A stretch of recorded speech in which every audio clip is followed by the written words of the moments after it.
खामोश क्यों है? कुछ तो बोल। तेरी ये खामोशी मुझे ले डूबेगी ईमान से। अच्छा, तो कानों में रुई ठूंसे बैठे थे, मैं जो 1 घंटे से बक कर रही हूँ। हाँ, भीनी भीनी आवाज तो आ रही थी मेरे कानों में। मैं ये सोच रहा था शायद मेरी मुरलिया फन का मुजाहरा कर रही है। क्यों भौंक रही थी? क्या तकलीफ थी? क्यों बक रही थी? बता। इरशाद क्या करूँ? एक दफा मेरे दादा जान एक लाठी से 25 बकरियां हाँक कर लाए थे। हाँ, ले आए होंगे, लेकिन मैं उस दादा की एक पोती को नहीं हाँक सकता। है तेरा बेड़ा, अगर तूने मुझे भेड़ बकरी समझ लिया है क्या? तो और क्या, तुझे अपनी माँ बहन समझ लूं? क्या कहा? कुछ नहीं, ईमान से गुस्से में कितनी प्यारी लगती हूँ। वाह वाह, ये मोटी आंखें, ये तनी हुई भवें, ये नाक की चोंच पर रखा हुआ गुस्सा। ईमान से दिल चाहता है तेरा मुंह नोच लूं। मैंने कहा थोड़ा सा गुस्सा और भर ले। सुना है एक दफा लैला ने मजनू पर भी ऐसे ही गुस्सा खाया था और मजनू ने कुछ ऐसा गाना गाया था, वल्लाह वल्लाह सर से पांव तलक मौज नूर हो, मेथी हो तुम कसूर की, गुस्से की सूर हो। टिन टिन टम। अरे हटो भी, तुमने तो गुस्सा ही खत्म कर दिया। सुन रही है भागवान, ये 10 मरतबा घंटे बज चुकी है। आज साहब भी घर पर मौजूद है, शाम आ जाएगी। अब चलने वाली बात करो। तो फिर जाओ ना। मैं ये कैसे गुस्ताखी कर सकता हूँ? पहले आप। नहीं, पहले तुम। हाँ जी, लेडीज फर्स्ट। हाँ, तो ये बात हुई ना। चलो बात जल्दी करो।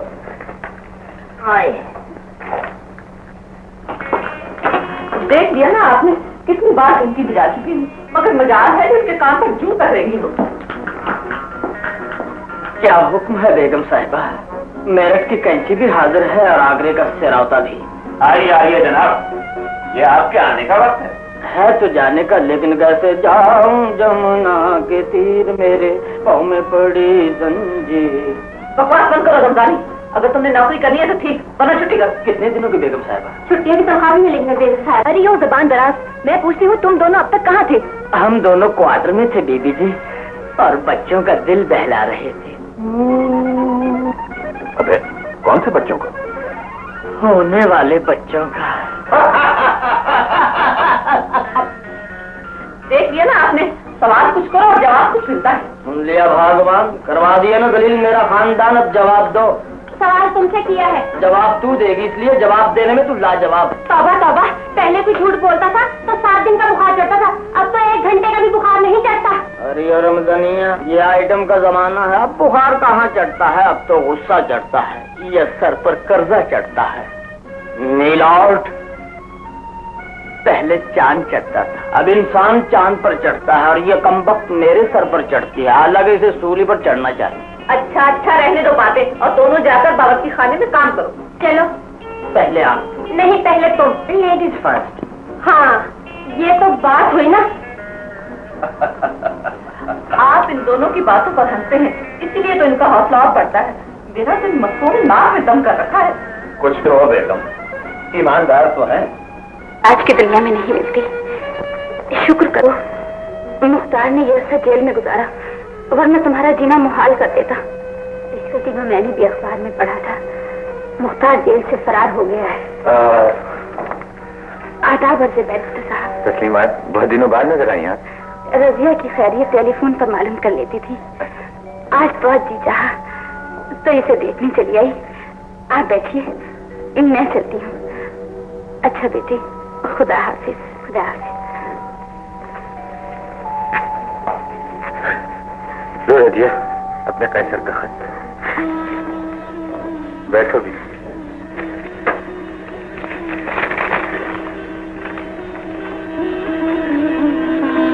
प्यारी बेटी, जैसा कि मैंने पिछले खत में लिखा था, इस महीने मेरा रिजल्ट आउट हो रहा है। रिजल्ट देखते ही इस महीने के आखिर में आपकी खिदमत में हाजिर हो जाऊंगा। और क्या लिखूं, आप बहुत याद आते हैं। काश दादी अम्मा जिंदा होती तो मैं उन्हें भी हर खत में सलाम लिखा करता। नासिर अंकल को मेरा सलाम कहिएगा। देखो शैतान कितना है, नासिर अंकल को मेरे खत में सलाम लिखवाता है, और नासिर अंकल की बेटी फौजिया को डायरेक्ट खत लिखता है। तो प्यार जो करता है। उस दिन नासिर भी हंस रहा था, कह रहा था तुम्हें तो 10 दिन के बाद खत लिखता है। वो फौजिया हर चौथे रोज उसका खत लिए गाना गाती होती है कि आप ही जाओ।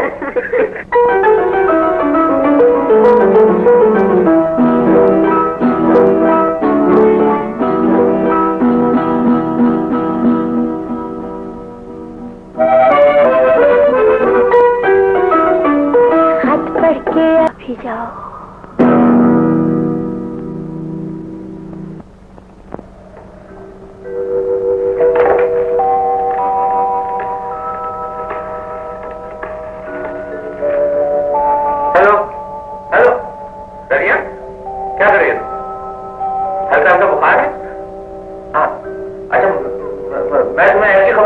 सुनाऊंगा तुम्हारा बुखार बिल्कुल उतर जाएगा। हाँ, बहुत बड़ी खुशखबरी। नहीं नहीं नहीं नहीं, वही आकर सुनाऊंगा। क्या मेरा चांद आ रहा है? ना ना ना, पहले मिठाई खिलाओ। मैं समझ गई, जरूर उसके आने की इत्तला है। प्लीज मंसूर जल्दी आ जाओ। हाँ हाँ, बस मैं आ रहा हूँ, आ रहा हूँ। कहाँ की तैयारी है? नासिर, मुझे एक बहुत जरूरी काम से जाना है। तुम बैठो, जब तक मैं वापस आ जाऊँ तुम यहीं इंतजार करो। बैठ रहा हूँ, मगर ये तो बताओ सरकार को टेलीग्राम मिला? नहीं नहीं मिला, ये टेलीग्राम है। तुम ये कहता मैं आता। कैसर का टेलीग्राम देखकर डैडी भी बहुत खुश हुए और फौरन ही अंकल मंसूर को बताने चले गए। तुम्हारे डैडी तो आप ही के धनी है, यहाँ टेलीग्राम आया है तो क्या वहाँ नहीं आया होगा? मेरे डैडी को कुछ न कहिए मम्मी, वो तो बहुत अच्छे हैं। हाँ हाँ, क्यों नहीं, बेटी की हाँ में हाँ जब मिलाते हैं। मम्मी, अंकल मंसूर भी टेलीग्राम देखकर बहुत खुश हुए होंगे। मंसूर भाई अपने बेटे से बहुत प्यार करते हैं और ये उनकी खुशनसीबी है कि उनका बेटा भी उनकी तरह एक काबिल वकील बन गया है। कैसर भी तो बाप से बहुत मोहब्बत करते हैं। कहा करते हैं होश की आंखें खोलकर बाप को देखा है या दादी को, माँ की तो सूरत भी देखना नसीब नहीं हुई। हाँ, वो बेचारी तो इंग्लैंड ही में फौत हो गई थी। काश आज कैसर की माँ भी जिंदा हो गई। कहाँ रह गए मंसूर, इतनी देर लगा दी।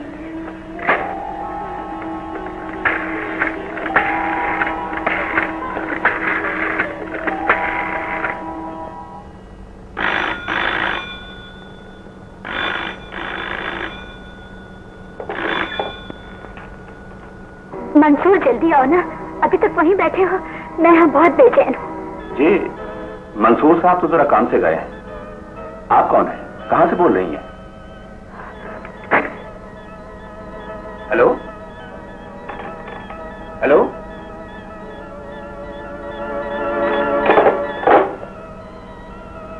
ये औरत कौन हो सकती है? वहाँ भी नहीं है, यहाँ भी नहीं पहुँचे। कहाँ रह गए थे आप? इतनी देर लगा दी। कहाँ है टेलीग्राम? क्या हो गया तुम्हें रजिया? मैं 5 मिनट में तो पहुंच गया हूँ। ठीक है, किसी ने इंतजार का एक पल भी 1 साल के बराबर था। चल मेरा चांद, मेरा लाल। रजिया, एयरपोर्ट चलो। चलो। हाँ हाँ, हो जाए मुलाकात। जवान बेटे को देखोगी तो खुशी से पागल हो जाओगी। नहीं मंसूर, नहीं। जिस राज को जवानी भर छुपाए रखा, उस राज को बुढ़ापे में रुस्वा नहीं करूंगी। जब उसके बगैर इतने दिन जिंदा रही तो कुछ दिन और सही, थोड़ी सी तो जिंदगी रह गई है, ये भी गुजर जाएगी। आज पूछ लो रजिया। एक काम करोगे मंसूर? क्या? किसी तरह एक बार दूर से उसकी सूरत दिखा दो, मैं उसे देख लूं, वो मुझे ना देख पाए। अच्छा, मैं एक काम करता हूँ, मैं उसे एयरपोर्ट से लाते हुए थोड़ी देर को यहाँ रुकूंगा। वो गाड़ी में बैठा होगा, तुम यहाँ से झांक कर उसे देख ले, ठीक है? अच्छा, मैं चलता हूँ।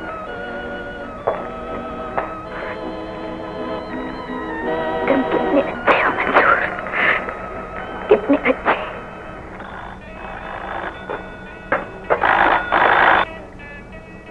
हेलो डैडी, जल्दी आइए ना, एयरपोर्ट जाने का वक्त हो रहा है। जी? क्या कहा? देर लगेगी? आपको भी आज ही जैसे की सदारत करना थी। अच्छा, मैं रमजानी से कहकर टैक्सी मंगवा लूंगी। हाय रे, मेरी तो फूट गई किस्मत। मैंने तो सोचा था कि मेरी शादी किसी ऐसे रईस से होगी जिसके पास 4-5 बंगले, कुछ 6-7 कारें, कुछ 10-20 नौकर होंगे, पर वह मेरी किस्मत। तो किसी स्मगलर से शादी कर ली होती। ये तो मेरी खुशकिस्मती है कि मास्टर लगने की वजह से सारे स्मगलर गिरफ्तार हो चुके, वरना तो सारे में जब भी बात करने लगती हूँ तू कार में रुई की सोचने लगता है। मेरी बात तो सुन ले, जानते हो मैं किस खानदान की बेटी हूँ? बैजू बावरा के खानदान की। तेरा दादा बैजू बावरा का पोता था, तेरा नाना पान सैंड की चिल में भरा करता था, और तेरा चाचा अकबर बादशाह की तोप साफ किया करता था। और मेरे मामू? उसको भी जानता हूँ, मुगलिया खानदान के दौर में बच्चों को अगवा किया करता था। जानते हो मेरे मामू के घोड़ों का अस्तबल कितना बड़ा था? हाँ, स्क्वाड्रन जितना तो होगा। हाँ, स्क्वाड्रन जितना तो होगा। मुझसे पूछ, मेरे मामू के घोड़ों का अस्तबल इतना बड़ा था कि उसमें घोड़े का बच्चा चलते चलते जवान हो जाता था, और जवान होकर जब बूढ़ा होने लगता था तो माँ के पास पहुँचने से पहले ही मर जाता था। इसका मतलब तो ये हुआ कि तुम्हारे बच्चे तुम्हारे तक पहुंचने से पहले मर जाएंगे। तू अपने बच्चों को मरता देखकर खुश होती है। तंग दिल मार, चली जाए यहाँ से तंग दिल मार। अरे जाए तो जाए कहाँ? भाड़ में जाओ, लेकिन जाने से पहले मेरी बात का जवाब दे दो। तो फिर तू भी कान खोल कर सुन ले भगवान। मेरे मामू जान के पास इतना लंबा बांस था, इतना लंबा बांस था। बता भला कितना लंबा था? साहब के टेलीविजन की छतरी जितना होगा। तो बाबू की तकलीफ बच्चा होता, जितनी अकल उतनी ही सोता है। भगवान इतना लंबा था, इतना लंबा था। जब हमारे कस्बे में कभी बारिश नहीं हुआ करती थी तो सब गांव के लोग फरियाद लेकर मेरे मामू जान के पास आया करते थे, खुदा के लिए बारिश का अरेंज करो। तो वो क्या करते थे, उस बांस से बादलों को हिला दिया करते थे। देखते ही देखते जल थल पानी लहर कश्ती चलनी शुरू हो जाती थी। तो तुम यकीन नहीं करोगी कि ये सिंध झेलम दरिया जितने हैं ना, ये चनाब, ये सब मेरे मामू के गाँव से निकलते हैं। चल झूठा कहीं का, कभी इतना लंबा भी बांस हुआ है? कभी बरेली जाने का इत्तेफाक हुआ है? हुआ है, लेकिन ये तो बता कि तेरा मामू इतना लंबा बांस रखता कहाँ था? तेरे मामू के अस्तबल में। वैसे एक बात सोचनी है, तेरा मामू था बड़ा बदलिहाज। उसने 2 रुपए सालाना किराया रख दिया था उस बांस का। वैसे बुरी बात है, मुझे तो यूं महसूस होता है कि ये दोनों मामू किसी जलील खानदान से ताल्लुक रखते थे, खाना खराब के बच्चे। सुन रही है, आया है बुलावा मुझे जैसा की तरफ से। कराची से प्लेन किस वक्त आ रहा है? 3 बजे। Flight inquiries.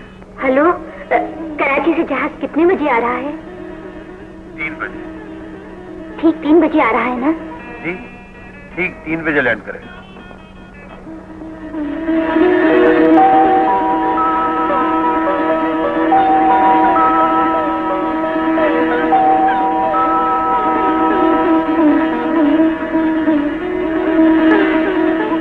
अब तो 3 जल्दी बजेंगे ना?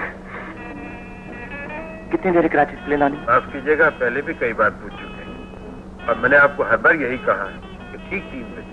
घड़ी आपके हाथ पर है, जरा टाइम देख लीजिए। अभी तो 18 मिनट है प्लेन आने में। तो आप 18 मिनट इंतजार कर लीजिए। अरे फौजी तुम भी आ गए? अभी तो 18 मिनट है प्लेन आने। आओ। Flight inquiries. जरा बताइए, कराची का प्लेन पहुंच गया है? 3 बजे पहुंचे। मगर 3 तो बज गए हैं। मोहतरमा, आपकी घड़ी गलत है, 2:45 बजे है। जरा अपनी घड़ी दुरुस्त कर लीजिए।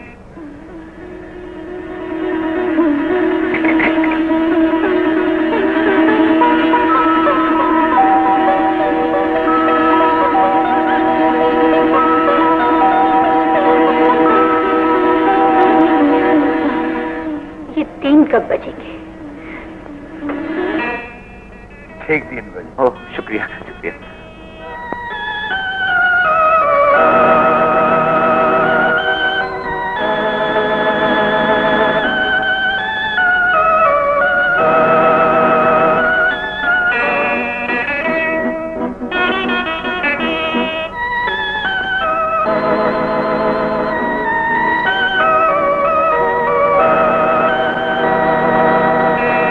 अंकल, वो कैसे?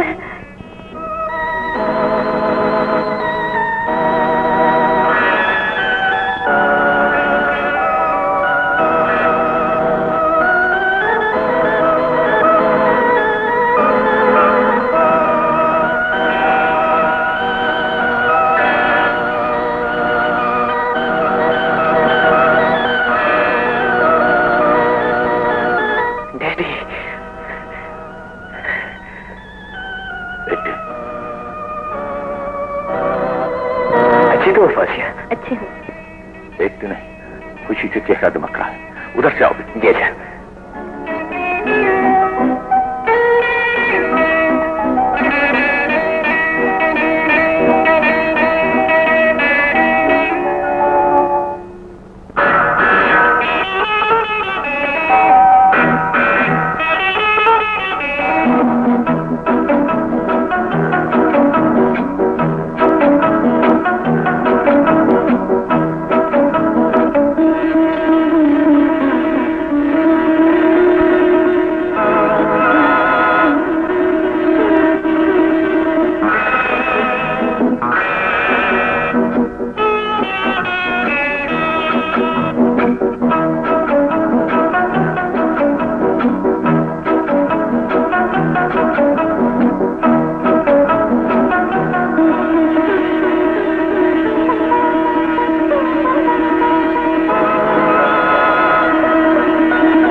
बेटे यहाँ एक मेरे मुवक्किल रहते हैं, मैंने आज का उनसे अपॉइंटमेंट किया था। उनसे कह हूँ कि आज मेरा बेटा आया है, मैं नहीं मिल सकता। तुम यहीं बैठो। जी अच्छा।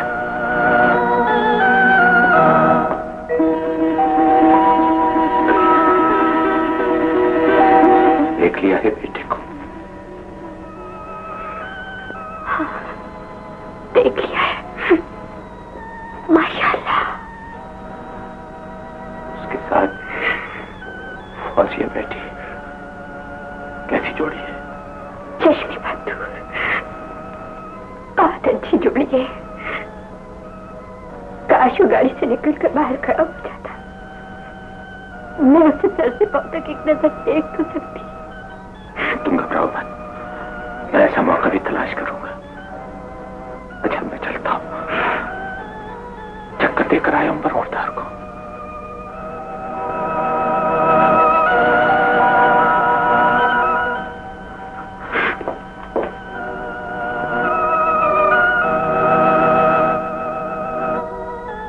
फौजिया बेटे बोर तो नहीं? नहीं अंकल।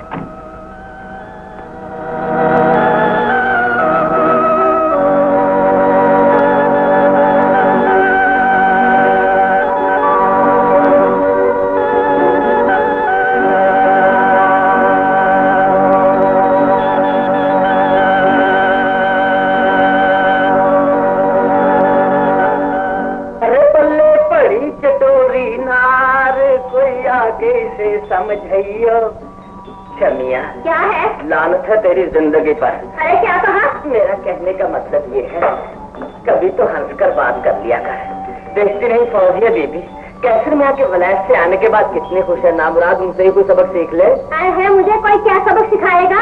मैं खुद दूसरों को सबक सिखा कर छोड़ूं? हाँ हाँ, सारे मोहल्ले के बच्चों को तू ही पढ़ाती है। अरे यो नामुराद, मैं ये कह रहा हूँ, जबान को ताला लगा ले और चाबी मुझे दे दे, और काम की तरफ तवज्जो ज्यादा दे। इसलिए अनकरीब जज साहब अपनी बेटी की मंगनी बैरिस्टर मंसूर के साहबजादे कैसर में ऐसे कर रहे हैं। अरे हाय, करते हैं तो करें, मैं अपनी जुबान को ताला क्यों लगाऊं? अरे हाय, अब जवाब क्यों नहीं देते? तुझे क्या जवाब दूं, तू तो खुद लाजवाब है। मैं तो ये सोच रहा हूँ, कैसर में आने तुम्हारी गजबत लंबी जबान देखी तो वो क्या कहेंगे?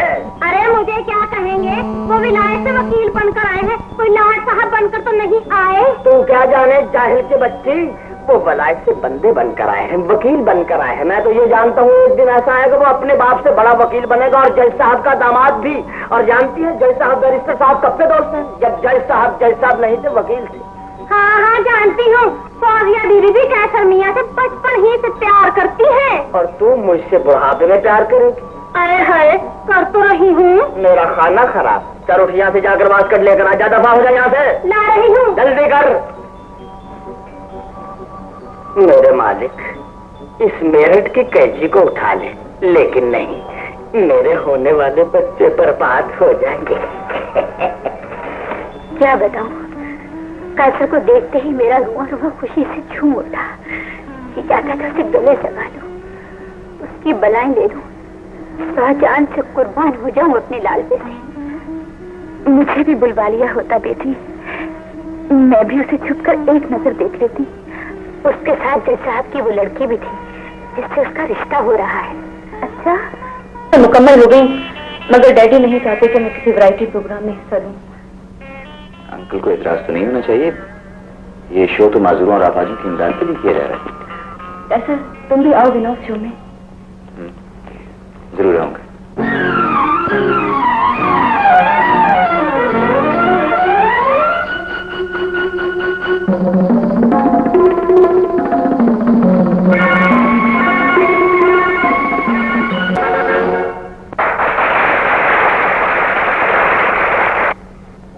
तुम बहुत खुशनसीब हो मोहतरमा। पहले तुम्हारी सजाए मौत उम्र कैद में तब्दील हो गई और आप अपने अच्छे किरदार की बिना पर 3 साल पहले ही रिहाई पा रही हो।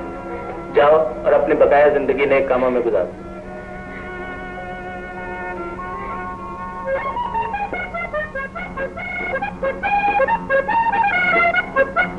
हाय अल्लाह, वो मुआ रमजानी अभी तक नहीं आया। कहता था तू चल और मैं आ रहा हूँ। अगर 1 घंटे तक मेरी जुबान इसी तरह बंद रही तो मेरी जुबान को तो जंग लग जाएगा, बदहजमी हो जाएगी। लो, खट्टी डकार भी आ गई। खट्टी डकार? अरे बेगम, मैं तो बड़ी स्वीट हार्ट किस्म के डकार हूँ। यकीन करो, ये देसी घी से मिठाइयाँ बनाने वाले तमाम हलवाइयों ने मेरे ही डकारों का ठेका ले रखा है। और तो और ये फिल्मों की एक्ट्रेस थी ना शीरी, ये मेरे ही डकारों के रिदम पर छलांगे लगाया करती। अरे खुद ही टट्टर किए जाएगा, ये मुझे भी कुछ बोलने देगा? बिस्मिल्लाह, आप भी कफन फाड़िए। अरे भगवान, मुझसे ये तो पूछ, मैं तेरे लिए क्या लाया हूँ? क्या लाए हो? हाथ तो तुम्हारे खाली है। पाँव तो खाली नहीं, गुस्सा मत खा, ले पकड़ केला खा ले। अरे क्या खा केले खाऊं?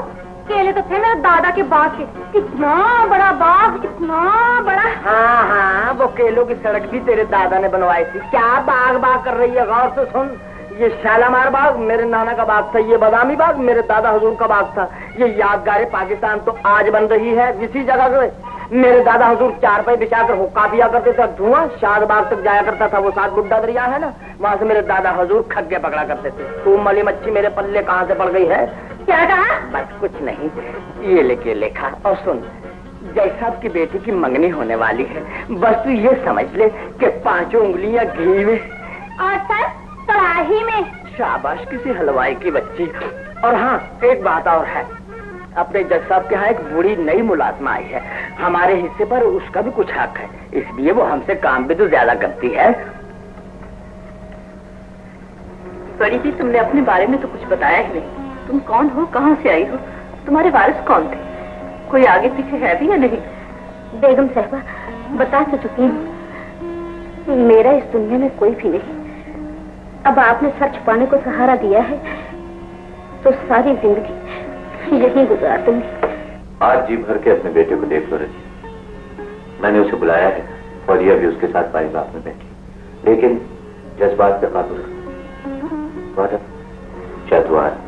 हाँ, तो मैं ये कह रहा था कि मैं ऐसे मुकदमे बहुत कम लेता हूँ जिनमें मौके की शहादतें कमजोर, और चूंकि ये कत्ल। आओ बेटे कायदा, आओ। कैसी है फौजिया? बैठ बैठ। डैडी, आपने मुझे बुलाया? हाँ बेटा, मैंने बुलाया था तुम्हें। वो क्यों, तुम कहीं बाहर जा रहे थे? जी नहीं डैडी, वो फौजिया कह रही थी जरा। अच्छा। वैसे तुम मुझसे किसी अपने केस के सिलसिले में मशवरा लेना चाहते थे ना? डैडी, वो तो बहुत लंबा केस है और फिर आपके पास तो वक्त भी नहीं है गालिबन। नहीं बेटे, मुझे तो फुर्सत है, जो तुम जब चाहो। अच्छा बैरिस्टर साहब, तकलीफ की माफी चाहती हूँ। कोई बात नहीं, मैं इंशाल्लाह कभी आपके केस पे गौर करूँ।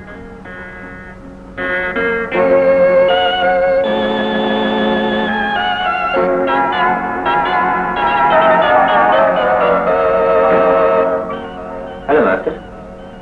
हेलो। ये सितारा बाई यहाँ कैसे आई? सितारा बाई? तो क्या ये तवाइफ थी अंकल? हाँ बेटे, मंसूर, सितारा बाई को फौजिया की पहली सालगिरह में देखा था या फिर आज देखा है? सितारा बाई? कौन सितारा बाई? अरे भाई, क्या ये सितारा बाई नहीं थी नहीं नहीं नहीं नहीं, तो गलतफहमी हुई है। ये तो बहुत ही नेक और शरीफ खातून। हाँ अंकल, वो तो सूरत ही से नेक मालूम हो रही थी। कितना नूर बरस रहा था उसके चेहरे पर। हाँ नासिर वो, अरे भाई तुम तो न जाने कहाँ खोए रहते हो। मैं तुम्हें ये कहने आया हूँ कि हम दोनों के दोस्त तो कंबाइन हैं, सबकी एक लिस्ट तैयार कर ली जाए ताकि उनको मंगनी का कार्ड तकसीम कर दिया जाए। हाँ लिस्ट मैंने बनवा ली है, वो एक नजर देख लो, हो सकता है मुझसे कोई नाम रहे। तुम कहाँ चले, मशवरा नहीं लेना? नहीं वो, अच्छा अच्छा जाओ जाओ जाओ जाओ। बहुत प्यार है एक दूसरे, अल्लाह इनकी जोड़ी सलामत रखे। कैसर, तुम मुझे वलायत में कितना याद करते थे। मेरे खुतूत की फाइल देख लो, उससे तुम्हें अंदाजा हो जाएगा। खतों से क्या अंदाजा होता है? वो तो तुम मेरा दिल बहलाने के लिए लिखते थे। दिल तुम्हें अपना तुम्हारी याद से बहलाया करता था। यादें मोहब्बत का कितना बड़ा सरमाया होती हैं फौसिया। मेरे डैडी को देखो, मेरी अम्मी की मौत के बाद से अब तक उन्होंने दूसरी शादी नहीं की। लो रजिया, कल कैसर की मंगनी हो जाए तो तुम्हारी जिंदगी की दूसरी बड़ी खुशी भी पूरी होगी। मंसूर, क्या ये मुमकिन नहीं? मैं कैसर की मंगनी की रस्म अपनी आंखों से देख सकूं? हाँ क्यों नहीं, तुम चाहो तो चलो, मैं तुम्हारे लिए ऐसी जगह का बंदोबस्त कर दूंगा जहाँ से तुम सबको देख सको, तुम्हें कोई ना देखे। सच? हाँ चलोगी? फिर तो जरूर चलूंगी। जब मैं अपने दादा के घर थी तो सुबह से लेकर शाम तक हजारों नेमते खाया करती थी, मगर यहाँ तो पेट भरकर खाना भी नसीब नहीं होता। पेट नहीं भरा? नहीं। तो फिर थोड़ा सा चित्तल कबाब खा ले। आए हाय, पेट भरकर खाना नहीं खाऊंगी तो जान कैसे बनेगी? अच्छा मियाँ, घर में तंदूर लगवा दो, सुबह से लेकर शाम तक रोटियां पका पका कर खिलाया करूंगा, फिर तो खुश है ना? अरे तू क्या जानता है मेरे नाना के घर के आंगन में। मत छोड़िए नाना और दादा के किस्सों को, चुपचाप अपना दोजख भर मर। अरे दोस्त की, तू क्या जानता है मेरे नाना के आंगन में 500 तंदूर थे जो सुबह से लेकर शाम तक गर्म रहा करते थे। और तुम्हारी नानी सारे शहर की रोटियां पकाया करती थी, और पकाते पकाते हर आटे में से थोड़ा सा पेड़ा चुराकर तुम्हारे दादा मरहूम के लिए पराठे बनाया करती थी। अरे क्या कहा? नहीं, आ गया गुस्सा, बदल गए तेवर सबके जाम। हाय अल्लाह, तूने तो सारा गुस्सा ही बर्बाद कर दिया। मैं तो तेरे